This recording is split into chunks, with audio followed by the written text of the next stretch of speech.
I am free. My thanks for your aid. You've helped me more than you can imagine. Well, in fact, it was all the plan of my good old friend Asmodeus.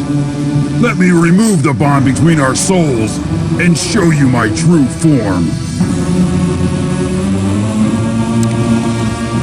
I hope you recognize me, Servant of the Light, for I am Damian, the creature you call the Damned One. It was I who killed the Renar High Elder, and it was I who persuaded the Imp Shaman to steal the crystal. And it was also I who led the army of demons that conquered this world. I can sense that you're quite startled. We've come so far together, you deserve an explanation, human.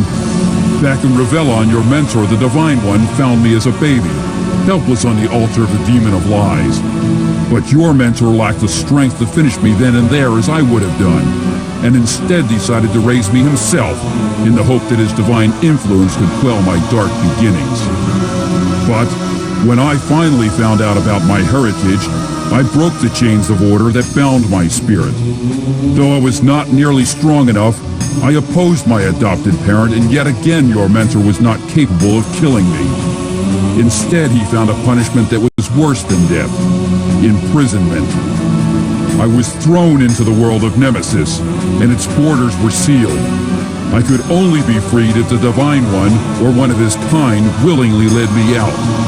In the beginning, I didn't know this, of course, so I blamed the Renar for keeping me captive in their world. You see, it is the Divine One who is really to blame for the desolate situation of the Renar.